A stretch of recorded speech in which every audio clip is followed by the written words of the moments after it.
Hello everybody. My name is Nguyen Xuân Bắc from NTU, Singapore. I'm glad to be here today. And firstly, I would like to introduce my co-chair, Mr. Bing Wu, for this webinar. Good morning, everyone. Together with Mr. Bing, we will try to deliver to everybody the seminar as much smooth as possible. So please feel free to give your comments and feedback. And sorry for any inconvenience caused, if any. Today, we will have two speakers. The first speaker, Dr. Ma, the Director of Application and System in Industrial Power Control Division, Infineon Technology. Infineon Technology is one of the most famous manufacturer in the world in the area of power electronics. That's maybe all of us already know. Dr. Ma will update the status of SiC wide bandgap device, including performance, cost, lifetime reliability, and other factors like uh, gate drive design, protection, and so on. The second speaker, Dr. Nam, come from Light On Technology, which is also a big competitor in the market of power electronics device and component. Dr. Nam will discuss about the design and control of microsystem in order to give the best experience to all the speaker and audience. Please turn off your microphone during the sessions. And after the sessions, if you have any question, please give the question in the chat, and we will call you when you are called. Please introduce yourself, your affiliation, and your question, please. After discussing with the speaker, please turn off your microphone.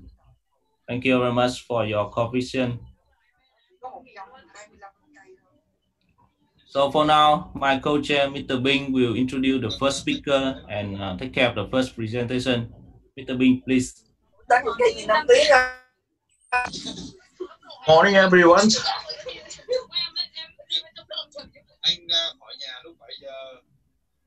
Good morning. Good morning. Good morning. So we are very welcoming Dr. Ma to spend time to present at our webinar today. So I have a quick introduction about Dr. Ma and Dr. Ma presentation. And so about Dr. Ma, he's at the moment he is director of the application and system in industrial power control division in Infineon Technologies.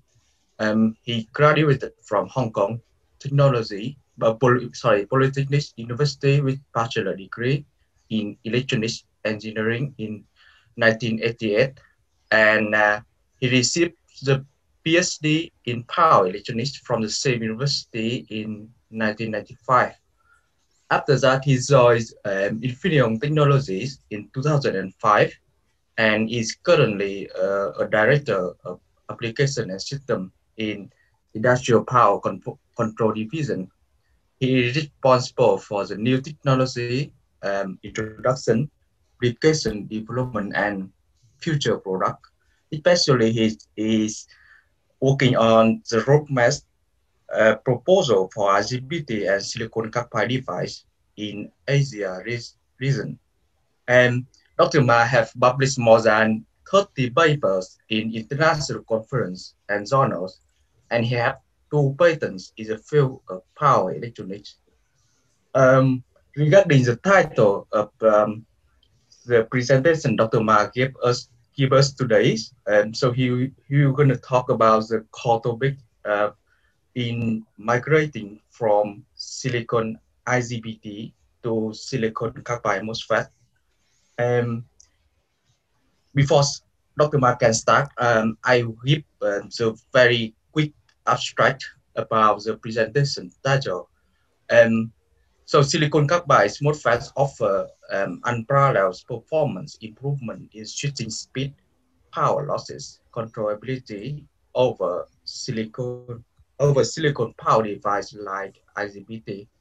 And this device is rapidly emerging in the next generation of power device for industrial applications. However, silicon carbide MOSFET is not a plug-in replacement of IGBT. Dr. Ma will mention about many aspects of the design, cost, lifetime, reliability, circuit driver, and protection, as well as EMI issue, thermal design, and other things, so that we can have the properly understand before we can fully utilize the benefit of silicon carbide MOSFET. He will give an overview on device implication to system design when migrating from silicon IGBT to silicon MOSFET, silicon carbide MOSFET. So, Dr. Ma, please start your presentation. Okay, thank you, Chairman, for your introduction. Let's see. So, do you see my screen? Yeah, I can see your screen now. Good. Okay, let me also start a recording as well. Okay, so good morning, everybody from Vietnam. So welcome from myself. Today I'm going to present to you a topic which I call core topic in migrating from silicon IGBT to silicon carbide MOSFET. Unfortunately, I can't pronounce the Vietnamese title. Okay, so the abstract of this presentation, our chairman has already introduced. But in case you want to know more, you can scan this QR code to follow us to get further information. Okay, so now the core topic in migrating from silicon IGBT to silicon carbide MOSFET. Okay, so first of all, why we have this topic? Because we all know about the silicon carbide MOSFET is a new technology, is emerging very fast, and because the power level and also the application somehow overlap with the industrial power segment. So therefore, it is considered as a competitor, alternative replacement for IGBTs. So therefore, most of the people who are using silicon carbide come from the industrial world who are familiar with IGBT. So we are carrying the knowledge and the legacy of IGBT into the new world of silicon carbide. So of course, there are lots of similarity where we can reuse our knowledge. But the key point that I want to bring in this presentation is the difference. Why there's some difference and what are the difference? Okay, so this is actually a very, very big topic. So it is not possible to cover in an hour. So therefore, I would like to point out those key points, and then at least we touch every point, so that you are aware of these key points, and then you are aware of the key trade-offs of these important factors. So the first group of topic in considering migrating from silicon IGBT to silicon MOS is of course the very basic question. Say, first of all, what is silicon carbide? Why we use silicon carbide? And the very important question that we can never escape is cost. And also from this, then we need to know where should we use silicon carbide and where we should not. That is also very important. The second group of very important topic is the performance. We first need to know the characteristics and the advantage of the performance of IGBT versus silicon carbide. So this will including the conduction loss, switching loss, the controllability of the characteristic, short circuit capability, avalanche, body diode characteristic, a lot. Okay. Another group of performance or core topic related to silicon carbide is the reliability topic. Actually, this is very, very important, and this is actually the reason why why we know silicon carbide for a long time, but only in recent years that silicon carbide MOSFET is being in a straw form. There are lots of reliability topics that must be first solved before this technology can be massively deployed in industrial application. And most importantly, there is always trade-off between reliability and performance. And this is the most important message I want to bring to you, because on one side, performance is something that we, as an engineer, we always pursue. And as a supplier, manufacturer, we will always publish the figures in data sheet. So it is very tangible and everybody knows it. But on the other hand, reliability is something that you may not easily understand, and the manufacturer may not publish the data. So this is an important but hidden topic. And the trade-off between performance and reliability must be fully understood before you choose a device, and before you choose the parameters, and before you decide how to use the device. And finally, I will also bring out some consideration in the application topics. So how do you do, for example, protection, and also how the system, small topic like straight inductance, will have massive impact. And in this table, this table is both our agenda and also the mapping of the topic. And here you see some of the texts are in black, some of the texts are in red. It is not a mistake. It is intentional, because there are many topics are common to every silicon carbide MOSFET device. But since the silicon carbide MOSFET devices are quite unique, you will find very different characteristics of device from different manufacturers. So therefore, those topics in red are the topics that Infineon silicon carbide have some specific parameters, which are unique, which are not the same as other manufacturers. So this is just a simple highlight. Okay, so I think if you are familiar with the wide bandgap device, you may see this chart many times. This is to answer the first topic, why we use silicon carbide. So we look from the material topic first. We compare the several important material or physical parameters of the material, and from that we saw very interesting properties. For example, first is the band gap. You see a big difference of the band gap for silicon carbide at 3.3 GeV versus the 1.1 for silicon, and this will give a much higher possibility for voltage and speed. And you have the breakdown field more than 10 times higher from silicon carbide to silicon, and this will give you a much higher breakdown voltage or working voltage.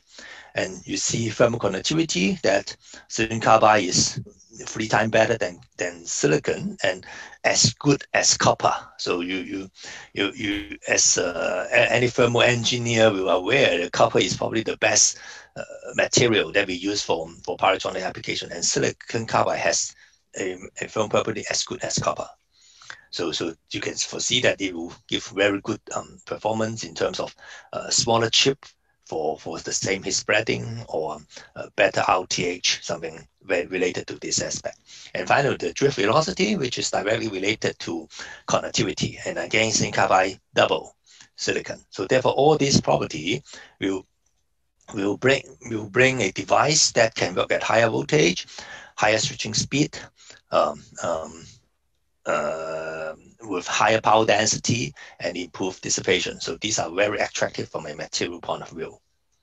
Okay, so this is a map that we put together all the existing power electronics application, position them according to the switching frequency and their power level.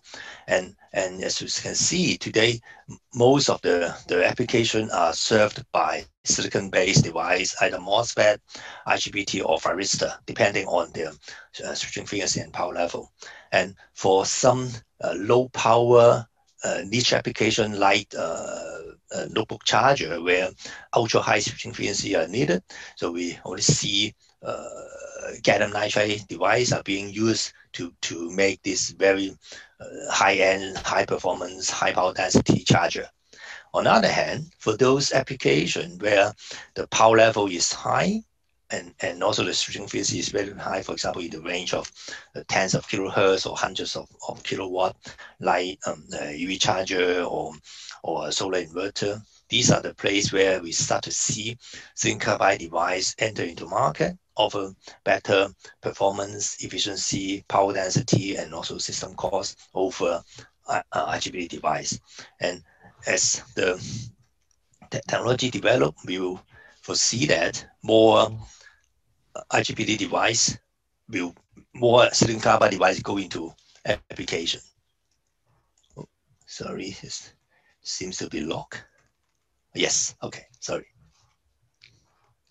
Okay, so to start a quick comparison, this is a parameter comparison between a 40M IGBT versus a comparable silicon carbide MOSFET device. We look into their key parameters, and then you will immediately find something interesting. So, for example, look at short circuit time. So, for IGBT, the typical short circuit time is 10 microseconds, and although you also start to see some IGBT with shorter circuit time, but for this silicon carbide device, the short circuit time is 3 microseconds only. So, in this sense, this is inferior compared to IGBT. The second parameter to look into is the conduction loss, VCE for IGBT, VDS for silicon carbide. So while you see that at the same nominal current, the VCE or VDS is the same, 2.2 volt, but you see on the other hand, the diode voltage, which means the conduction drop on the reverse direction, silicon carbide device is much higher than silicon. So silicon diode is 2.6 volt drop, while silicon carbide MOSFET is 3.7, which is much higher. Again, silicon carbide is inferior to IGBT. Okay, but if we look into the dynamic properties, switching properties, and in particular the capacitance, so CGG or CDG. So this is the most important reverse capacitance or Miller capacitance. And here you see a 10-time difference, 10-time improvement from silicon carbide MOSFET over silicon. So that can imply that the switching time, especially those transition time, can be much faster. Another comparison quite similar to this is a gate charge, where if you switch from 0 volt to 15 volt on gate, again the gate charge of the device is only 1/4 of silicon carbide compared to silicon. Again, they mean for the same gate drive current, you have 4 times faster switching speed. And so that's why it's also reflected in the turn on time and turn off time, where turn on time is half and turn off time is 1/10. So therefore you can see that silicon carbide device can easily switch 10 times faster compared to IGBT. And the last point is about RTH, which is very important. And here you see silicon carbide device double that of silicon. So that means all this performance of the silicon carbide device is realized in a chip, which is only half the size of the silicon IGBT. So of course, higher thermal resistance is not good, it's inferior. But you will see later that the reduced chip size, the increased thermal resistance will be more than compensated by the improving performance. Okay, so the first point to start a discussion on silicon carbide device is what we call the elephant in the room, cost. They mean a big topic that you cannot avoid. Okay, so you don't want to see this elephant blocking your point. So what is this topic? The topic is silicon carbide device is expensive. This is something that we have to always remember. So we are not talking about 10%, 5% more expensive. We are talking about 3 times, 4 times more expensive compared to so-called equivalent. Okay, of course, there's no real equivalent, but it is really about 3 times, 4 times more expensive. So then the question is, first, why it is so expensive? The reason is coming from mostly the material. and it comes from the crystal first. So the way to grow silicon crystal is completely different to the way to grow silicon carbide crystal, where to growing a silicon, you just have an ingot, and then you use relatively low temperature, and then you can pull the whole ingot very fast. But on the other hand, for silicon carbide, you have to use much higher temperature and using a different crucible, and you grow much slower than silicon. So therefore, the cost and the time required to generate silicon carbide crystal is far higher than silicon. People estimate that the cost is more than 20 times. Another important point to note is the wafer size. Wafer size is critical in semiconductor cost, and nowadays for power device like silicon MOSFET or silicon IGBT, we have already migrated to 12-inch, which is usually the size to make CPU. But for silicon carbide, we are still in 2 generations before. We're still using 6-inch. Actually, 2 years ago, people are still using 4-inch, and some people are still using 4-inch. So what is the difference between 6-inch and 12-inch? The area is proportional to the square of the diameter. So that means if we can increase from 6-inch to 8-inch, the diameter increased by 30%, and the size is already double. If you increase from 6-inch to 12-inch, the diameter double, the area is 4 times. So that means for the same process, you are producing 4 times more chips. So obviously, this helps to reduce the cost. But of course, nowadays, there is still a long journey before the industry can start to migrate from 8-inch or 12-inch. It's a long journey. So we are talking at least about 10 years before you can start to consider migrating to next generation. So this is cost. And one thing that is critically affecting the cost is the defect. So unlike a silicon crystal or wafer, which is nearly perfect, there's so much defect in a silicon carbide crystal. There's all the different type of defect which I've shown here, and you can see from a picture, you see all these different small dots which are the defect point, and these places you can't use. So therefore, we first have to improve the quality or the defect density of a wafer before you can really have a high yield from the production. So these all contribute to the cost. Okay. So therefore, many people are asking, hey, when will silicon carbide device be at the same price as silicon or even lower price? And the answer is no. We don't think so. We don't see such possibility. So if you are considering one-to-one plug and play, there's no room that silicon carbide device can be cheaper than silicon. But on the other hand, if you fully utilize the benefit of a silicon carbide device and you consider the total cost in a system, then somebody already achieved a better system cost reduction nowadays. This is achieved by using higher switching frequency compared to, for example, 10 kilohertz, today you use 4 times switching frequency, and to achieve a much lower switching loss and conduction loss, up to 80% reduction compared to the loss you will have today with silicon device, and you transfer this benefit into smaller size and higher power density. So this is the way for you to use this expensive device. Okay, so what is the benefit of silicon carbide MOSFET device that can bring to a system? So the first thing is higher switching frequency. So in power electronics, if you can use higher switching frequency, you can use smaller magnetics or passive component like capacitors.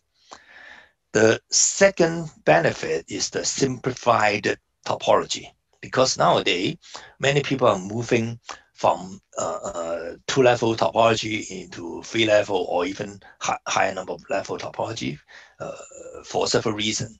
One is to reduce the switching loss. One is to achieve higher blocking voltage that is not available from existing power device. So for example, if you want to switch 100 kilohertz at 1200 volt, so today you can't do it. So there were people who use MOSFET, 600 MOSFET in NPC1, so to cascade the two topology together.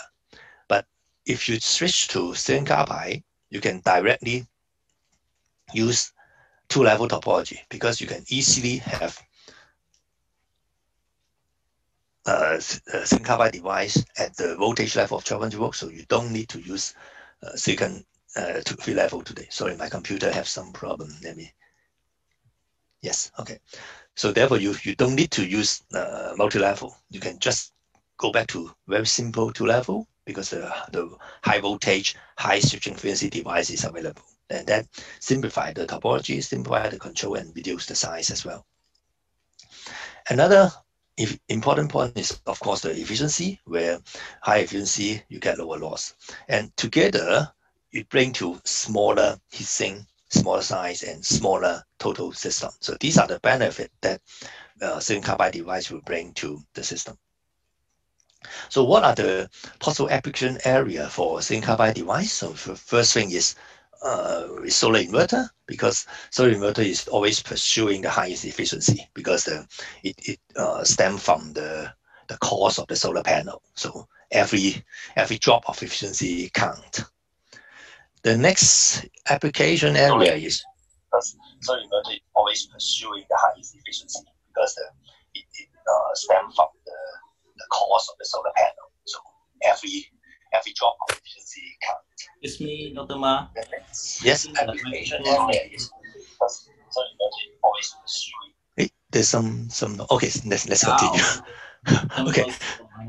Okay, so the next point, the next application area is UPS. Again, UPS is also looking for efficiency because UPS is something that operates 24 hours a day. The electricity bill is the long-term cost that they use have to pay. So every improvement of efficiency will reduce the operation cost. The third is electric vehicle charger. So nowadays, many countries are deploying electric vehicle, and the concern on the user is usually what's called the mileage anxiety, whether you have the sufficient capacity in the battery to run the journey. So therefore, if you have a charger that can charge your car fast enough, that will solve this problem. And that means you need a very high power charger that can charge at the shortest time, and this will occupy the size in the charger station. So therefore, energy power density is a very important figure of merit for EV charger. And of course, we are also looking into motor drive because motor drive is the most important application in power electronics, more than 60%. But motor drive actually does not fit too well to silicon carbide because in motor drive you don't have magnetics. So therefore, you don't have much advantage of reducing the size of magnetics. On the other hand, the possibility to use silicon carbide for motor drive is more on the size reduction due to efficiency, reducing the size of the heatsink, which enable integration of the motor drive into the motor. So that is the possibility or the benefit of using silicon carbide device in motor drive application. Okay, so we briefly cover the topic on this overview. Now we go into details. First, we look into the set of performance parameters. First, we look into conduction loss. Conduction loss is, of course, the very basic, the most basic loss in any power electronic system. And especially when we consider AC application, because in industrial world, most of the power is processed from AC. So this is the current flowing through a device, no matter IGBT or MOS. And we have to be aware that the conduction loss of an IGBT is more or less a fixed voltage drop. And the conduction loss in a MOSFET is more or less a resistor. Okay. So when we put this together, put the VI curve. The VI curve for MOS is linear, and the VI curve for IGBT is quite steep like this.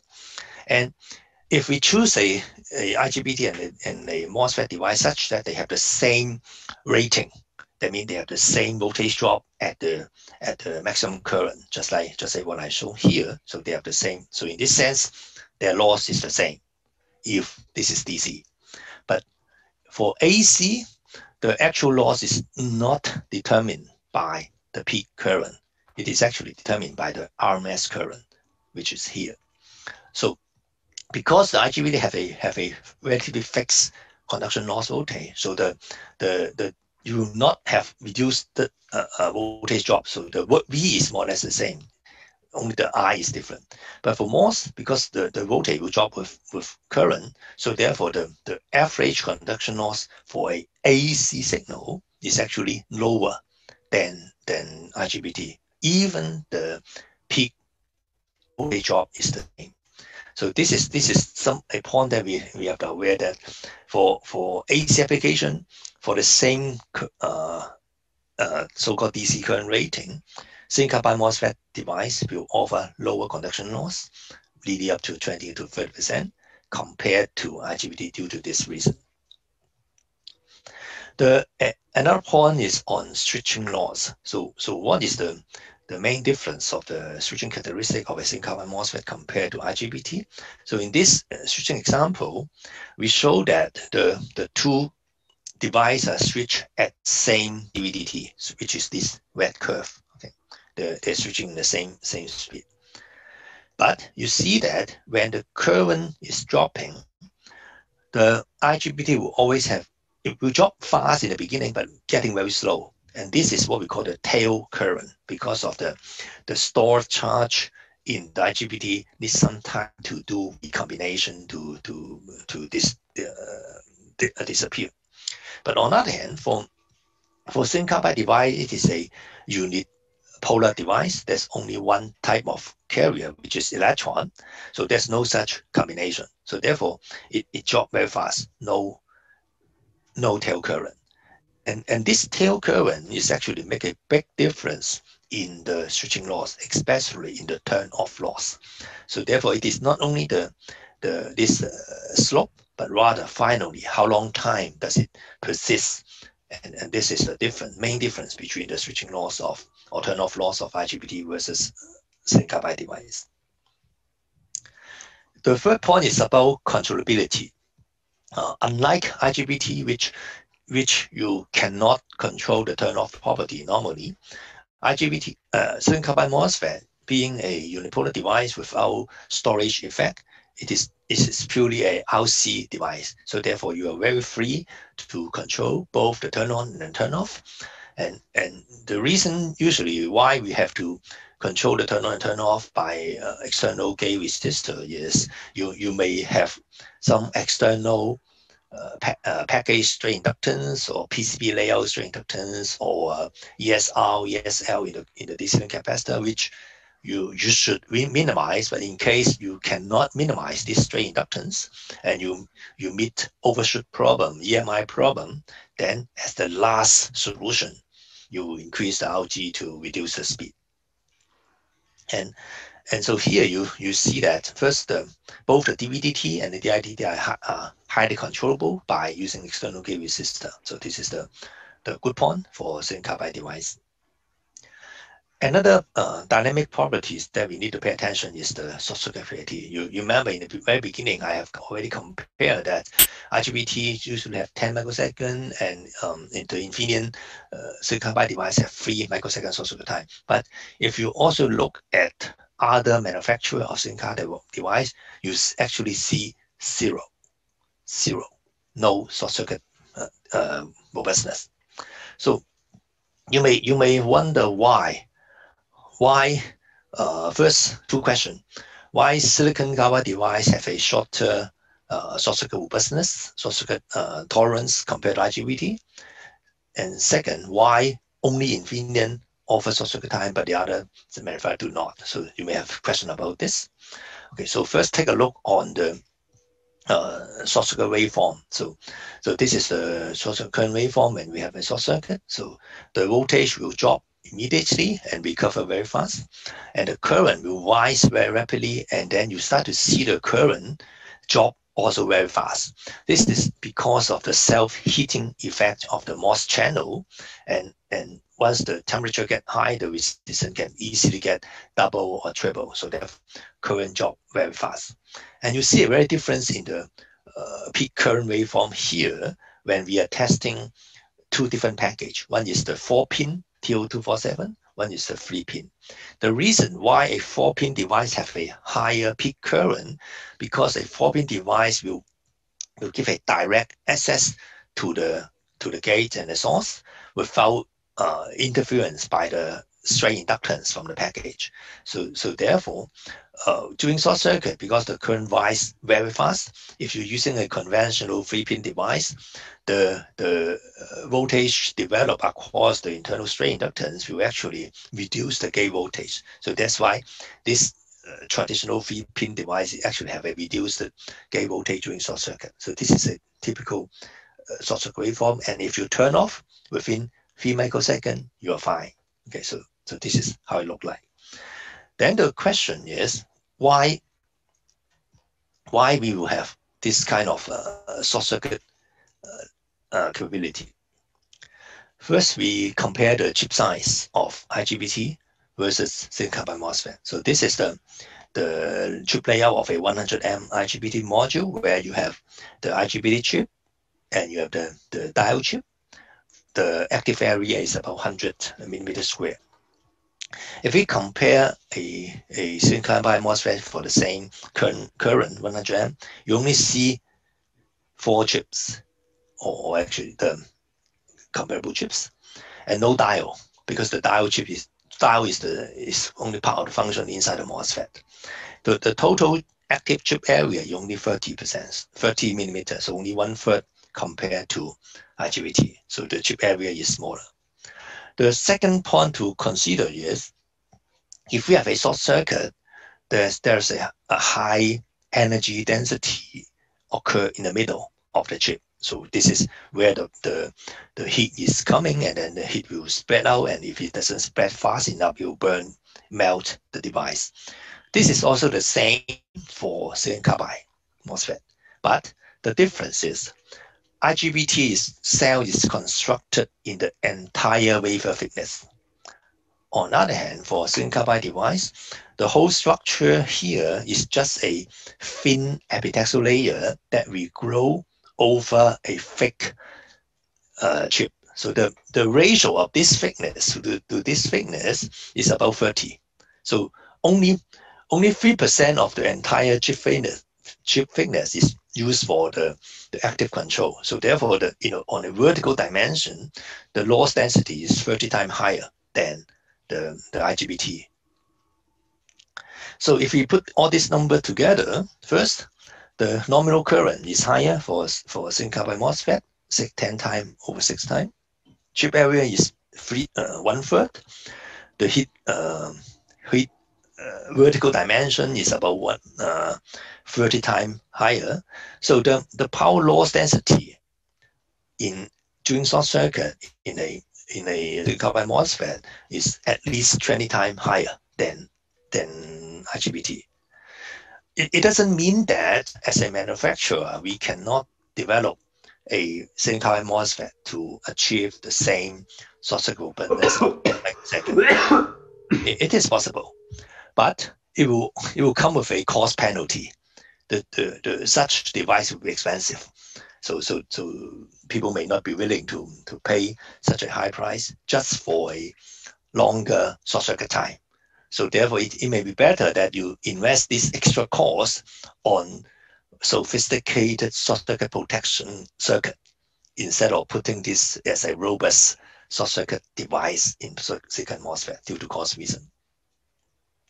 Okay, another very interesting property is avalanche. So avalanche is a property that you can easily find in silicon MOSFET. So if you have a current flow in a high inductance, and then you turn on the current is growing here, and you turn off the device, all this energy will go into the device and and therefore you can see that the voltage will immediately go to unlimited range, just limited by the breakdown of the device. And if the energy is just enough, the going to the breakdown voltage and the current will gradually decrease, then the device will survive. So this is typical for MOSFET, both silicon and silicon carbide, but never do this with IGBT. If you do this with IGBT, any inductance, any small inductance will be sufficient to kill the device immediately. So this is the nice property of an silicon carbide device, that you can survive a incident of this unclaimed inductive switching. And of course, it is possible that we utilize this property, but for a manufacturer like us, it is a little bit difficult to put this number into a data sheet, because this is a destructive mechanism. So you have to destroy hundreds of thousands of devices before you can come to a statistics to give you a number. So therefore, we know that we have these properties, but we cannot easily put it into the data sheet. Okay, another very important topic is about the body diode. You remember in the beginning, I mentioned that the body diode voltage drop of silicon carbide device is higher than silicon. So that means high loss. So it is not acceptable. So how can we solve the problem? The solution to this problem is, as you can see, for example, that if you use the body diode at 20 ampere, the voltage drop is 3.7, for example. But on the other hand, if you turn the channel, so by putting a positive gate voltage to the channel, you will have the voltage drop just about 1.4, which is 3 times less than the diode.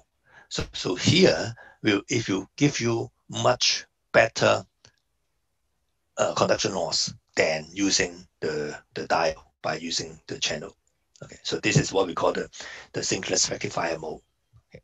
So how does such synchronous rectifier mode operate? So for example, if you have this half bridge and the top switch is conducting, so this is the case, and you now is about to do commutation, you are going to turn off the top switch. So once you turn off the top switch, the current will immediately start to flow, but the only path that can flow is the body diode. So the current will first flow through the diode for some time. After that time, you start the commutation by turn on the bottom switch. And then when you turn on the bottom switch, the current will transfer from the body diode to the channel, where most of the conduction is taking place and in a low loss channel. And after certain time, when you are about to commute back to the top switch, you turn off. After the time, you turn off the bottom switch, and then the current will go back to the diode.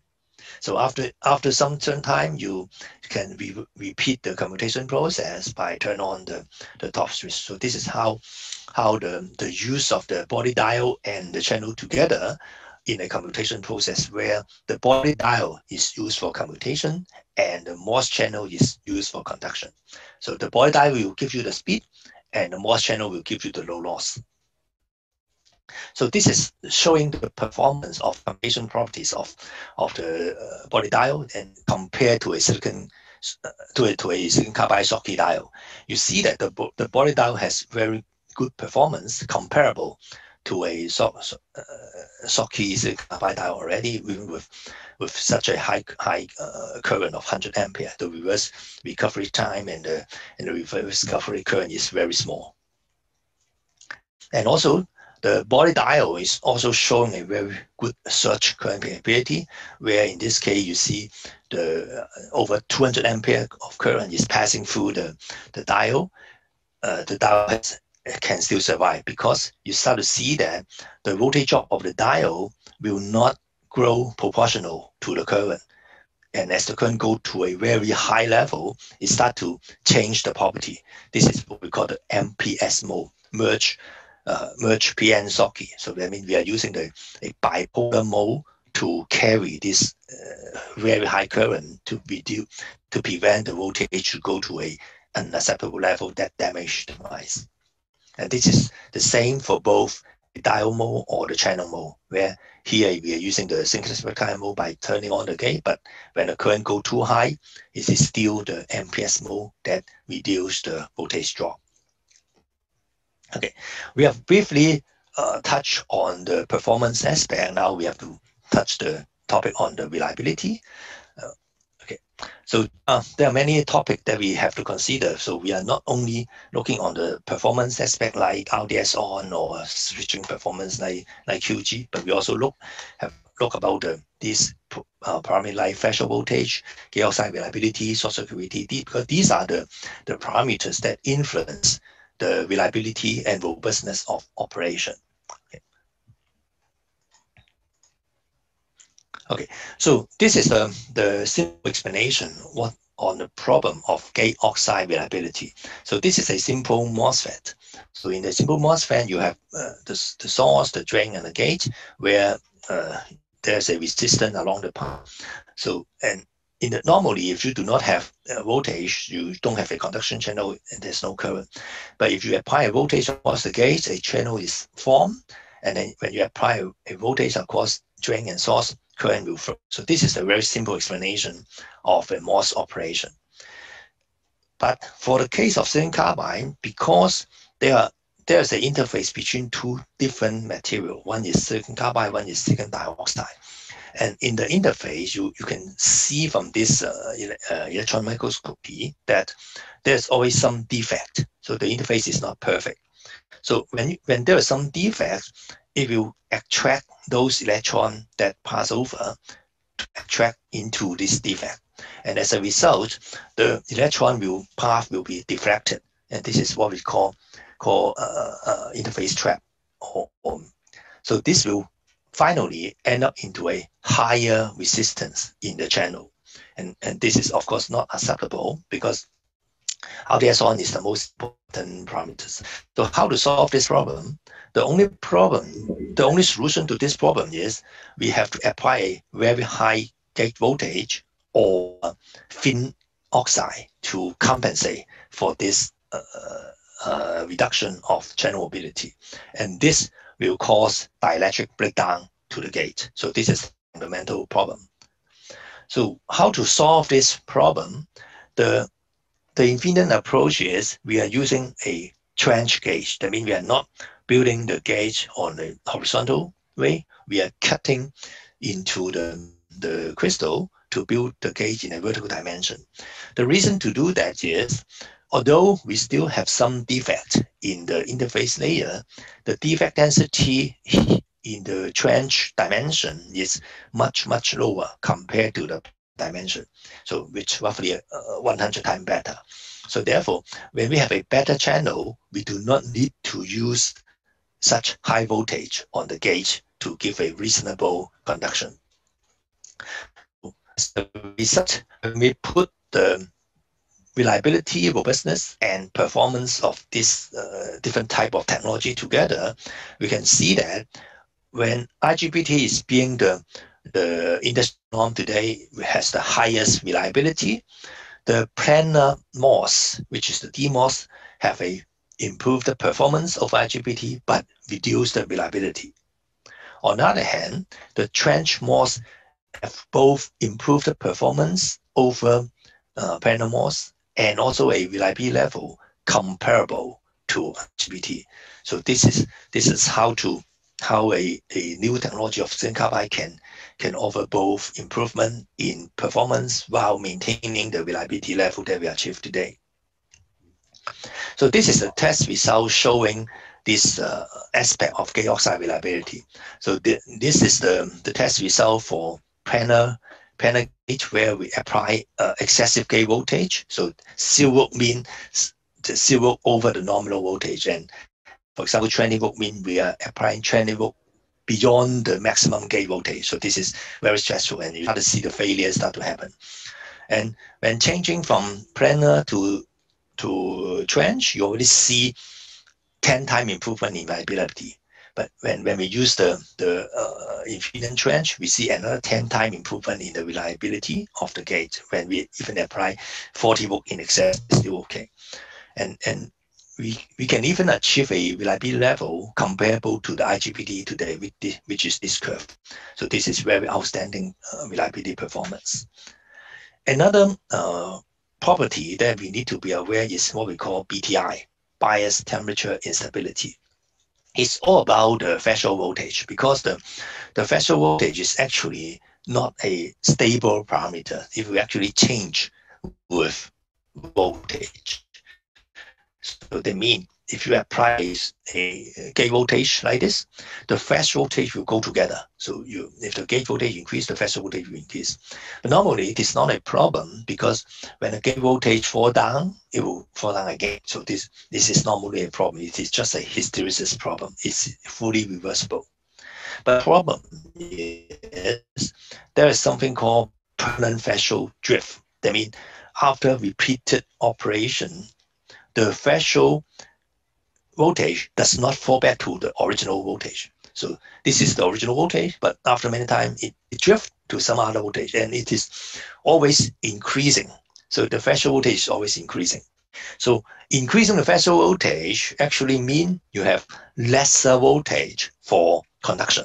So we will actually increase the RDS on, and in the worst case, increase the temperature and even cause failure. So this is a problem. More importantly, the use of negative voltage will accelerate this drift. So there's a lot of details which you may refer to this application notes. Will explain to you the physics and also the design rating. So, but the key one to remember is we should avoid using the voltage for silicon carbide MOSFET device due to this reason. But on the other hand, we see the need to use negative voltage, because in a typical half-bridge application, there's a possibility of DVDD turn on. So this showing the reason. For example, if you're turning on the top switch, you send a pulse, and then the voltage across the top switch will collapse, and then the voltage on the bottom will rise rapidly, and the rising of this will couple through the Miller capacitance to the gate, which will pull up the gate a little bit. So the question is whether this pull up of the gate voltage will be sufficiently high to touch the threshold voltage and cause conduction. So this is what we call DVDT turn on. And as you can see from this test result, when we are gradually reducing the negative voltage from -5, -2 to finally 0, you see from this device that the drain current start to increase. Why the current will increase with this gate voltage, supposedly when the wires are not conducting?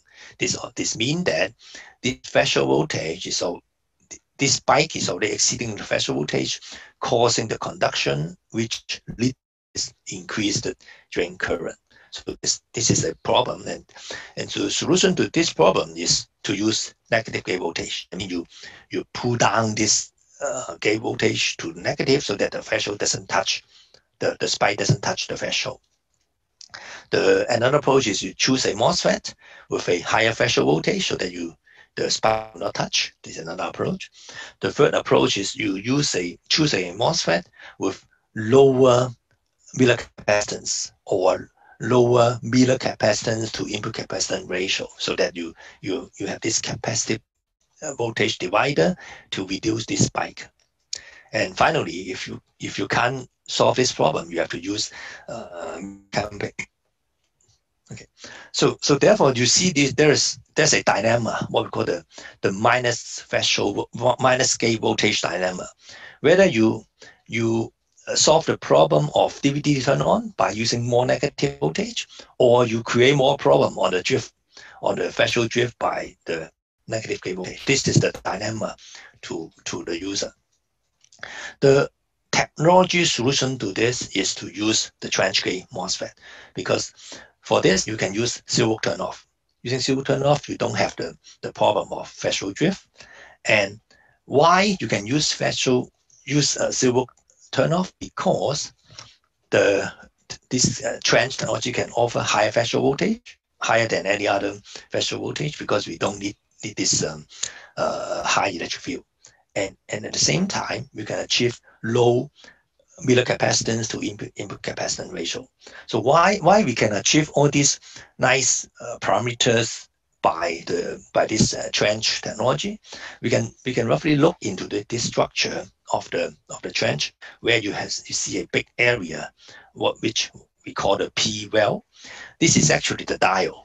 So this is a big doping area where the reverse current is flowing as a diode. But the structure like this is actually also shielding the gate from the drain by this structure. When you shield the gate, then you also shield the capacitance. So therefore you reduce the Miller capacitance, and at the same time you increase the drain capacitance. So you shift the ratio so that you can switch faster with this structure and without using negative gate voltage. Okay, and then the next question is even more confusing, is the body diode. The simple question is, can you use the body diode for commutation? And you actually see from some manufacturers' data sheet that there's such a diode co-packed with the device, and which you can see from this picture as well, where you have the silicon carbide chip and also the silicon carbide diode chip together in a module. Okay. Then the question is, if you ask different manufacturer, hey, can I use the body diode here? Somebody say no, you must not. You must use a external silicon carbide diode. And some say yes, you can use the. So it is very confusing because you get completely different message from different people. The reason why is it all depends on the properties, performance of this body diode. If the body diode is good in terms of dynamic performance, then you can use it. If it is not good enough, then you cannot use it. You have to use an external diode. This is the reason behind. And Infineon is today the only company who say, no, you don't need parallel. You don't need parallel diode. You can use the intrinsic diode. The reason is, I think I've showed these two curves before. One is on the reverse recovery, one is on the surge properties of the diode. So this diode have good enough performance and fast enough performance so that you can use for commutation. But here I need to bring to you another very complicated physical performance, what we call bipolar degradation. And actually it is this bipolar degradation of the silicon carbide device that usually prevent people from using the body diode. And that is why different manufacturers will say you can't use. We will have bipolar degradation problem, but Infineon solved this problem by installing quality assurance process to screen out and test all the device, and if such problem exists, we'll throw it away. So this is why Infineon can say that as a user, you don't need external diode and can use the body diode for commutation. Okay, I need to go faster because I'm running short of time. So finally, I will touch the point about 2 points about on application aspect. One is on short circuit protection, one is on straight inductance. Okay, so for short circuit protection, this is something that we all learn in the IGBT world, where you use a desaturation approach where you have a reference voltage here, you have a current source, you charge the capacitor. Normally, when the device is turned on, it's going to very low voltage, so the voltage in the capacitor cannot be charged up. But if you have a short circuit in the device go to some high level, then the current will gradually charge the capacitor. So as you can see from this point is, if the device has something wrong, you have short circuit, you have high voltage, the voltage across the capacitor will go up, and at a certain point here, you reach to the reference voltage, it will trigger the protection. And you may say this is the time, what we call the blanking time. So before this, you will definitely no action. But the difference between IGBT and silicon carbide MOSFET devices, IGBT has a very sharp characteristic regarding the VI on the output side. So if the current exceeds, for example, 5 times, the voltage will rise immediately. So therefore, there's a very clear-cut point for desaturation detection. While on the other hand, there's no such characteristic in silicon MOSFET device. It's just a resistor, a little bit non-linear resistor. So therefore, the current will continue to rise, and so therefore the current will be higher. So the point of desaturation is not as sharp as in IGBT. So therefore, when we use the saturation detection for silicon carbide MOSFET, you will go to either you use a lower threshold voltage, which normally you cannot, or you have a higher short circuit current during turn off. Okay, so this is a test example that we do. So we use a driver IC, this 1ET02, and then use a SiC MOSFET device, and we do short circuit at 800 volt, and we find 240 amp of short circuit current. So this is how it looked like. So when we enable the short circuit protection, desaturation detection, when the current start to grow, they start to reduce, and then it's after blank time it trigger, so that the gauge will shut down, and then the current will shut down. So it shut down within 3 microseconds. Perfect. We another test, we disable the short circuit protection, and then continues to extend the short circuit time. And you start to see that when we start to extend the short circuit time, the leakage current already increased and finally break. Okay, so this is a dangerous test, but you show that the short circuit time or short circuit performance and protection by desaturation protection. So when we look into the details of short circuit, so for example, in this case, when we send a gate driving signal, which drive the device into a short circuit, the current will start to rise and may start to oscillate. And then the voltage will start to drop. And this is exactly where we are detecting whether desaturation occur or not. So this is the detection point. So now the driver IC has to determine within certain time, the blanking time, whether this voltage is sufficient to trigger a short circuit protection. The dynamic here is, if we set the protection time to be very short, for less than 1 microsecond, the current is still oscillating, the voltage is still oscillating, so you may end up into a false alarm where there's no real short circuit, just oscillation, but you trigger shutdown. So that is also a problem for motor drive. If you set the protection time for too long, and then yes, now it's very clear that it is a problem, but the device will already fail when you fail to stop before 2 microseconds. So therefore, you need very precise control of the protection time, not too long, not too short. So what are the existing technology? You will have coupler, you may have coax transformer, you may have capacitive coupling. But look at these parameters. So optocoupler has a very wide range or high tolerance, because if you look at the data sheet, the charging capacitor current can range from 130 milliamp to 300 milliamp, nearly 2 to 3 times. So because of such a large tolerance, the protection time is also vary too much. So that brings to the problem that if you design the protection time to be 1.5 microsecond, normally it is okay, but it can go into it can go into 0 point something. So the tolerance is not acceptable.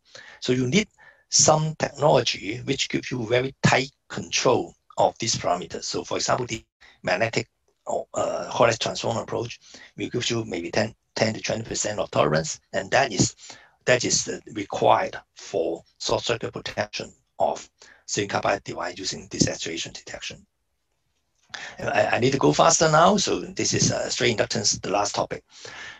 What are the issues of straight inductance? First, we need low inductance, and we need symmetry of inductance in both the internal design, the module, and also the PCB layout. This is a key point about straight inductance. The reason is, if we compare the switching of a circuit with small straight inductance of 30 nano versus 15 nano, you find that the peak oscillation voltage will be much higher for high straight inductance. Duration will be high. If you have high overshoot voltage straight inductance, you need to reduce the DC link voltage. So for example, here, you can only use about 600 volt DC link, but here you can use up to 900 volt. So the very important point is, if you can reduce straight inductance in the system, you can use higher DC link voltage. And high DC link voltage means higher power. And of course, reduce inductance, reduce the energy stored in the inductance, and reduce EMI. But it is more easy to say than to do. So where is the straight inductance? We have 3 different parts. One, coming from the ESL of the capacitor, the another one coming from the bus bar, and the other come in the device. For those external straight inductance, you can use, for example, you overlap the current path, so that's why we use laminated bus bar. You use a flat plane, and most importantly, look into this interconnection, because this is the point where you have the high straight inductance, and reduce the coupling distance. This is the way for the reduction of the external straight inductance. But the problem is there's also internal straight inductance. And one statement that we should remember is high-speed chip require high-speed package, because the overshoot is given by simple equation VL didt. And now we are working with silicon carbide device with very high didt. So therefore, the L need to reduce correspondingly. And where this L, these are the internal package straight inductance. And today, most of the package that we use for silicon carbide device are coming from the old time of IGBT. And this old IGBT module package, the inductance is good enough for the relatively slow IGBT, but definitely not good enough for the fast IGBT. So therefore, the problem will be these existing package of low power, medium power, or high power, their straight inductance is silicon carbide. And if you put silicon carbide chip here, you just end up into oscillation. There are some package that the straight inductance is reasonably okay. So for example, this discrete device on this 60 meter is reasonable, not too good, not too bad. But finally, we really need to have a complete set of new package that can reduce the straight inductance enough to use for the fast didt of the silicon carbide MOSFET device. So we need the complete package portfolio from the very low power of SMD device, so discrete device, low power device like this EC module, and extend the size of the EC module to cover medium power, and finally this XHP module that cover the high power. You need something totally new. Okay, so this is the summary of my talk, and this try to put every trade-off in a silicon carbide MOS application into one page, where you will need to trade off on application level and also device level. The choice of positive gate voltage, negative gate voltage, and straight inductance will affect on these important parameters, either between performance or robustness or reliability. And finally, there are technology solutions that can break over this trade-off. For example, use a trench gate using new package concept. Okay, so I know I'm overrun already, so it is time for me to stop my presentation here, and it's time for Q&A. Your question is welcome, and don't forget, you can scan this QR code, and then you can follow us for further information. So thank you for your time. Thank you. Yeah. Thank you very much, Yeah. Dr. Thank you, Dr. Mark. For Dr. Mark, presentation. can you share your slide with the QR code at the end of presentation? Yeah, of course. Yeah. Yes. Yeah. Can you share this? So is there any question? Please. Yes, sorry, Dr. Mark. Can you show the slide the with the QR code? Oh, okay. Thank you, everyone. So before the Dr. Mark go for the Q&A session, so you can use Vietnamese. Yes. Kính chào ban quản trị, ban chủ tội và kính chào toàn thể cộng đồng VPEC. Em tự giới thiệu là em là Võ Nguyễn Quý Tú, là đại diện của bộ phận điều khiển điện công nghiệp Infineon ở Việt Nam á. Thì hôm nay thì cũng sẵn nhân tiện Dr. Mark trình bày, thì bên em cũng chuẩn bị cái QR code này để nhờ mọi người đăng ký ghi nhận tham gia vào cái buổi thuyết trình đó của Dr. Mark. Và song song đó thì cũng trong email đó bên em cũng có gửi một cái grab voucher miễn phí cho mọi người, kiểu như cũng khuyến khích mọi người để tham gia vào cái mailing list của bên em. Thì chắc có lẽ cũng cả 2-3 phút để mọi người đăng ký, thì cũng mong mọi người dùng điện thoại của mình scan cái QR code này và đăng ký vào database của Infineon ạ. Dạ vâng. Dạ. anh có thể hướng dẫn một chút về cái cách scan này không? Cái này mình mở cái điện thoại của mình lên, rồi mình mở máy ảnh, mình chụp hình cái QR code này, là tự động nó sẽ xuất hiện một cái link website của Infineon. Vâng, để em thử trên em chưa. Rồi. Nếu mà mọi người, nếu mà có ai muốn có ai muốn scan này thì mọi người có thể thực hiện ạ. Dạ. Thì cái này cũng khuyến khích mọi người tham gia vào để bên em có thể ghi nhận được cái danh sách tham dự á. Dạ vâng. Với lại trong đó cũng chắc là sau khi mình đăng ký xong cái địa chỉ email đó thì bên em sẽ gửi một cái Grab voucher, e-voucher về cho mọi người ha. Cũng món quà nho nhỏ. Dạ vâng. Ok. Thế bây giờ đến cái phần Q&A cho Dr. Mai. Chắc là anh nghĩ cho anh 1-2 phút để mọi người đăng ký Vâng, xong em cái sẽ này nói, cái mình qua tiếp cái phần Q&A Dr. Mai. Vâng. Nhưng mà cái này em chụp hình thì nó không hiện ra cái gì anh ạ? Nó không, em không cần chụp hình, em chỉ cần đưa camera của em lên. Đưa camera em lên là nó sẽ xuất hiện cái link website liền. Dạ. Thì không biết mọi người có vào được không ạ? Có bị khó khăn gì không ạ? Thì giờ mình dùng trên điện thoại của mình thì ok hết. Ok, mình làm được rồi. Trong thời gian chờ đợi thì mình nghĩ là để cho các bạn đầu tiên hỏi có thể đưa ra câu hỏi trước. Dr. Ma và cái màn hình ở đây. Vâng, ok. Thế thì mọi người cứ làm rồi sau đó thì bây giờ em giới thiệu cái bạn đầu tiên cho Dr. Ma và bạn ấy đưa câu hỏi cho ông ấy trước. Rồi mọi người cứ thao tác nhỉ. Ok. Rồi để mình nói với Dr. Ma bằng tiếng Anh cái để ông hiểu rồi. Hello, Dr. Ma. Yes. So please keep the screen for the attendee to register, and in parallel they can raise the question to you for the question. Okay, good. Yeah, thank you.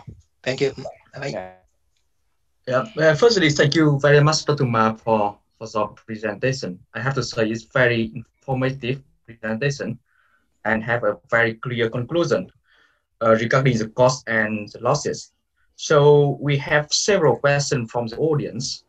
The first question from Mr. Nima. Hello, Mr. Nima. Hello.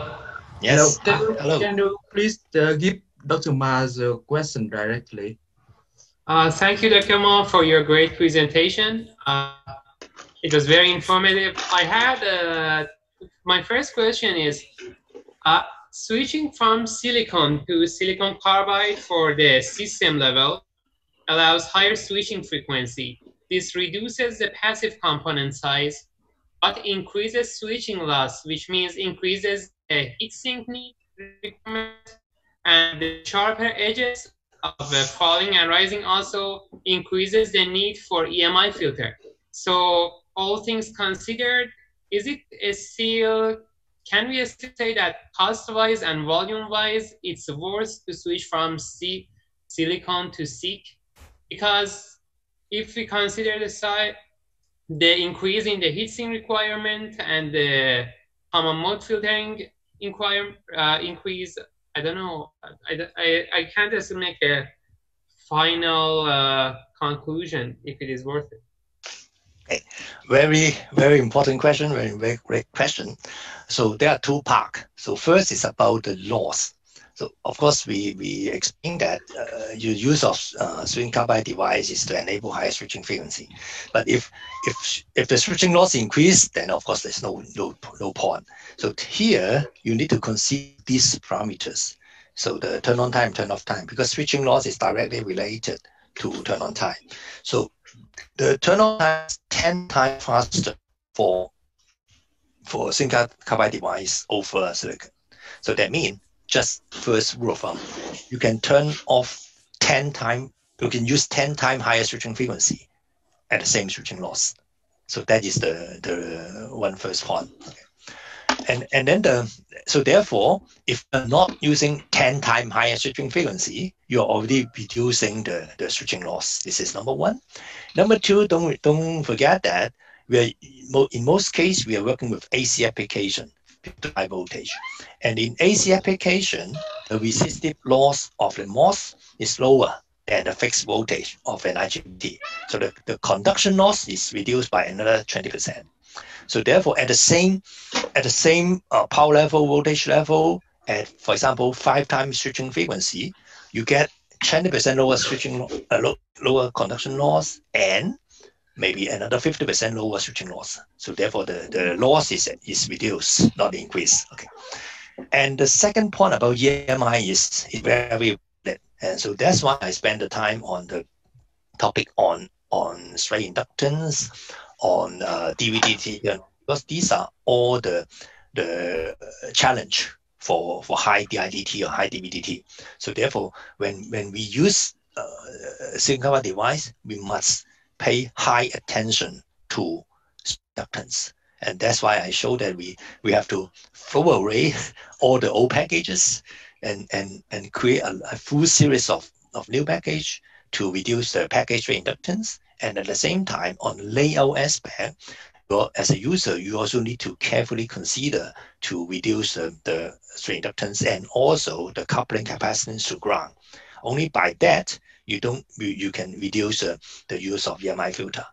So therefore, the EMI topic actually the next topic that people have to work on, how to achieve this reduced coupling effect and also the reduced straight inductance. Thank you. Next question. Okay. We have the second question from Dr. Zuiding from Japan. Please, Dr. Zuiding. Okay. Good morning. Thank you very much for your very nice presentation and very informative. And actually, I'm now using, I'm sorry, I don't use SiC MOSFET from Infineon. I use from Wolfspeed 3. I'm now using 2 types of SiC MOSFET from Cree. Then they have very good switching characteristic, but very bad diode characteristic, which is very high forward voltage of the diode.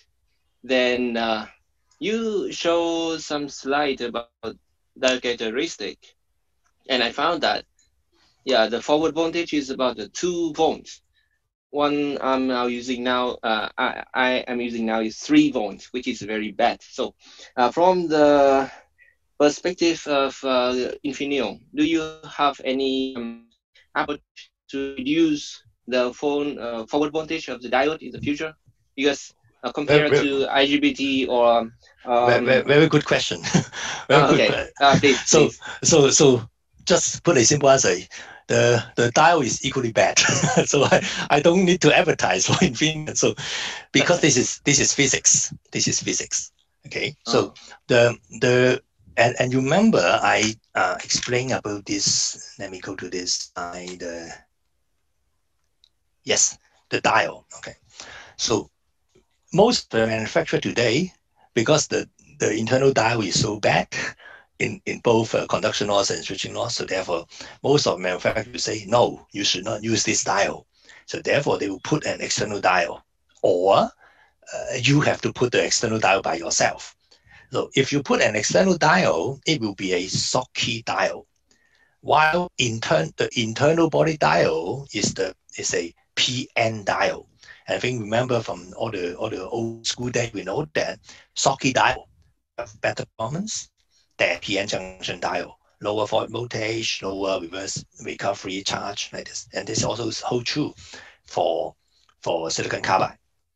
So therefore, a manufacturer that asks you or put themselves using of external diode, they already have a better diode, silicon carbide Schottky diode. So, but no matter what, due to the wide band gap characteristic of the material, the fault voltage will still be high compared to silicon diode. So therefore, this is the conduction loss will always be a problem. So therefore, if you see my slide here, if you consider conduction loss, Infineon is equally bad in this sense. So for 20 ampere, the Infineon diode is 3.8 volt, very high. So therefore, the solution that for us to say is not to use the diode for conduction, but turn on the channel, use synchronous rectifier, using the channel to conduct rather than use the diode to conduct. But as I shown here, you will always have the diode to pass through the commutation because you cannot turn on the channel fast enough. If you turn on too fast, you have a short circuit. So you always have some dead time that the current will go through the diode. So this is the commutation process. So therefore, we need the body diode to be fast, but we don't need it to be low voltage drop because the low voltage drop is done by the channel. So therefore, that's why this is the conclusion that the body diode has to be robust for fast commutation, but it doesn't need to have no VF. The channel have very low VF, so the channel will carry most of the current during the conduction period. But the condition here is you must have a diode that can do such fast commutation. And this is the challenge I mentioned about the bipolar degradation, which many manufacturers do not take care. So therefore, they will not allow you to use this diode. Okay, thank you very much. Thank you. Again, I have another quick question. Regarding your presentation, I learned that your comparison is between SiC MOSFET and silicon IGBT. But nowadays, people are talking about comparison between silicon MOSFET and gallium nitride MOSFET.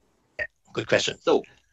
So I would like to know about your opinion about that comparison. Like, how about gallium nitride MOSFET perspective, and do Infineon has any plan to manufacture gallium nitride MOSFET? Yeah, so you asked the right question to the right company because Infineon is the only company who have MOSFET, IGBT, silicon carbide, and GaN. So all these technologies are available. So therefore, we can give a fair comparison, not advertising. Okay. So in terms of performance, gallium nitride is even better than silicon carbide for the same voltage class. But gallium nitride do not have any short circuit capability. So therefore, if you are working in application like power supply, PFC, where it's purely looking for efficiency and swing speed, gallium nitride will be a good candidate. If you're working with industrial application where you may have higher voltage and you have a different form of short circuit, then you need to go to silicon carbide. So this is a simple answer. And of course, silicon carbide is new, but gallium nitride is even more new. So therefore, for example, the reliability aspect for silicon carbide, we are working we are already kind of completing all this work. But for gallium nitride, the entire industry is still working hard to define the proper definition and qualification for reliability. So that are the simple technology status between gallium nitride and silicon carbide. Okay, thank you very much. Thank you. That is all of my questions. Thank you.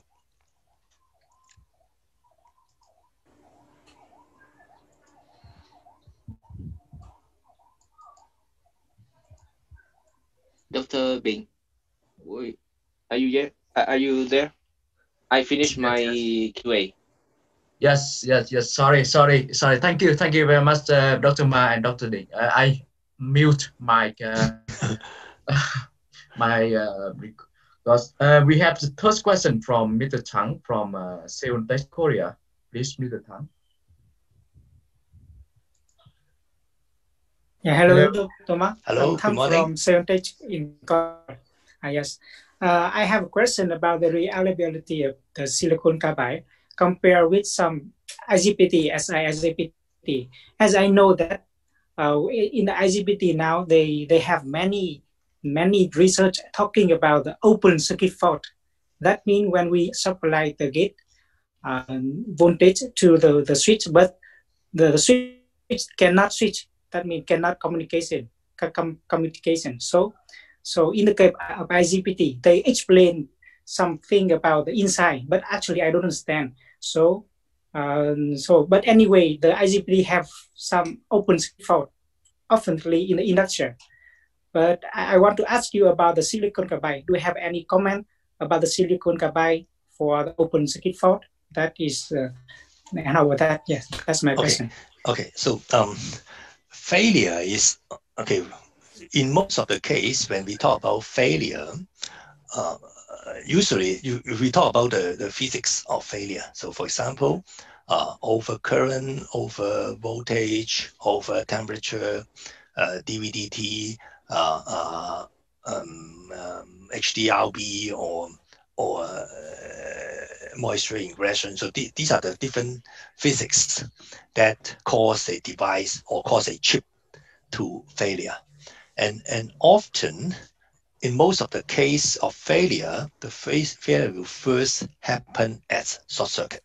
So for example, you may have a short circuit in the gate, you may have short circuit in the CG or DS. So these are the first failure.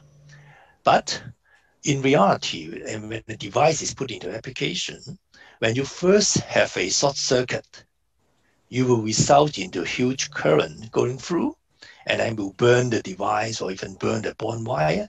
And then you have a secondary failure, which is breaking the connection and become open circuit. So these are the consequences of failure. So therefore, whether it end into open circuit or short circuit is not only depending on the actual failure mechanism. It is also depends on two factors. One is the package. One is the external circuit. So for example, if you have a current source, for example, if you have a inductance, then quite likely you will not go into open circuit because the inductor will limit the current. But if you have a voltage source like capacitor, then you can end up into open circuit.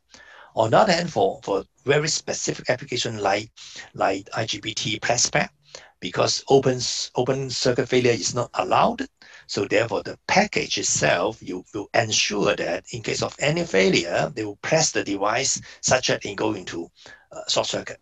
So therefore, the answer to your question is, by definition or by failure mechanism, most of the case, the failure will be short circuit, both IGBT and silicon carbide. But the consequences may result into open circuit.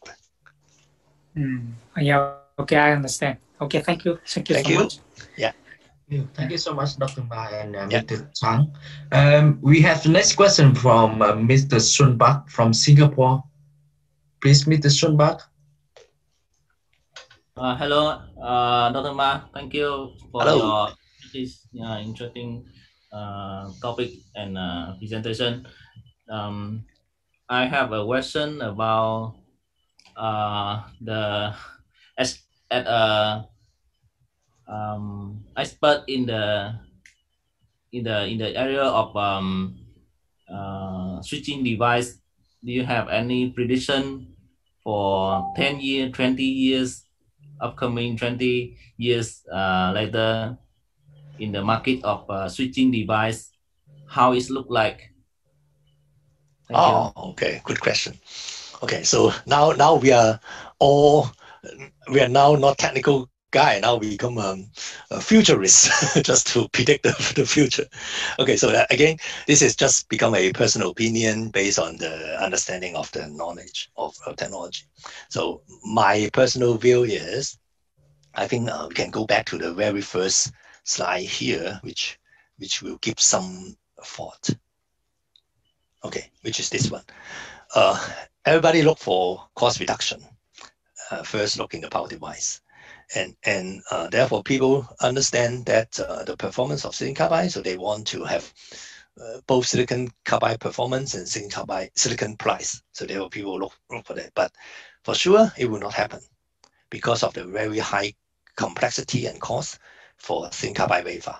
So therefore, even for next 20 years, and even, for example, we are already able to increase the wafer size, we are able to reduce the defect, the cost of silicon carbide will still be higher than silicon. And gallium nitride will be the same. Gallium nitride will be even higher than silicon, and also with good performance. So 10 or 20 years is a good time for the technology to mature. So after the technology mature, then the change will be slow, just like what we see in MOSFET or IGBT today. It takes longer and longer time for any real technology breakthrough. So therefore, and don't forget, even thyristor is still in use. Thyristor is more than 40 years ago already. It's still in use because it's simple and low cost. So therefore, if you take a very long time period of 20 years from today, I will foresee that thyristor, MOSFET, IGBT, silicon carbide, gallium nitride, they will all coexist. And they will respectively find their position in the curve of price and performance. So some application where the high voltage and high switching frequency is required, silicon carbide. Some application, ultra high switching frequency, low voltage, gallium nitride. General purpose application, then IGBT. Low cost application, thyristor. Low power application, MOSFET. It's something like this. Thank you, Dr. Ma. Yes, How thank about you. the performance? How it look like the size and other performance like speed and also IBS on? Okay, good question. Today, to most of manufacturer, we are in the first or the second generation of technology. So for example, the most outstanding difference today is whether you are using planar gate or trench gate. So this is the only difference today. But if you compare to IGBT or to MOSFET, it is going to so sophisticated regarding the cell design. So for the next 20 years, definitely this is sufficient for the silicon carbide device to cover all the voltage class today. So for example, today we have 600 volt, 1200 volt, 700 volt, and then people gradually go into 3.3 kV or even beyond. Okay, and arguably, there may be device that go into 10 kilowatt, but of course it all depends on the application itself. So this point is not very clear. And you remember I talked about the trade-off between short circuit reliability and performance. These are the factors that is concerning to low voltage device today.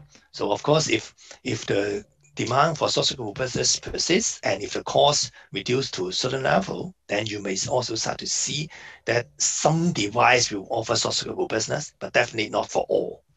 And RDS on is a key factor because the ability to do RDS on is not looking on RDS on, but rather what we call the RDS on A. I mean the RDS value per unit area, and this is a technology figure of merit, and this can only be achieved when you have a higher package density of the cell. And here, the improvement in the trans cell will definitely contribute to a lower RDS on per unit area. So these are the technology direction that we can see. And as I say, a silicon carbide cannot deliver its performance without the right package. So therefore, you're going to see very different form of package in the future. Yeah, maybe in 20 years, maybe breakthrough technology will bring us to 99.9% efficiency power supply, or even higher. As it is not difficult. The only thing is cost. It's not difficult. It's cost. Okay. Thank you very much. I have my friend would like to ask you two questions, but he is not inconvenient to talk. So I will deliver his question to you. First question is, SiC switch is very fast, is there any special attention when paralleling SiC? Correct. Okay. Actually, we have already published a paper this year using 4 silicon carbide devices in parallel and showing the dynamic sharing. So we have a separate section on this. The short point about this is you need to care about the common mode current. You need to care about the symmetry as usual, both on the gate driver and also the layout. For the device itself, actually, that's not too much to worry, because the device characteristic of silicon carbide MOS is actually also quite beneficial to current sharing. So therefore, the attention is on the dynamic aspect, which is very much rely on the user, on the layout, and also the common mode current suppression. So I can refer to a paper to you on our project on this. Okay, thank you. The second question is the avalanche of SiC is high. So could we use 1.2 kilovolt Infineon SiC for 1 kilovolt DC voltage application? Sorry, there is some noise behind, so I can't hear the question properly. May you say it again? Excuse me, anybody turn on the microphone? Okay. Very good. I mean, my question, my friend question. The avalanche of SiC is high. So could we use 1.2 kilovolt Infineon SiC for 1 kilovolt DC voltage application? Okay, good question. So first of all, I show the capability of avalanche rating, but bear in mind that avalanche is a abnormal condition. Avalanche is a breakdown condition. So therefore, we should not use avalanche on a regular basis or as a normal design status where you expect avalanche on every cycle. So this is not the right approach. Despite the device may be able to handle, but this is not the right approach. The number one. Number two is you can see that the design of the device can allow avalanche rate voltage at up on 1.4 breakdown and when a rating of 1.2. So therefore this is a kind of safety that we can offer. But if you're using 1,000 volt DC link, you always have certain straight inductance. So therefore, most likely your regular peak voltage will already exceed 1.2. So therefore, I think it's not recommended to do so. Okay, thank you very much. Thank you.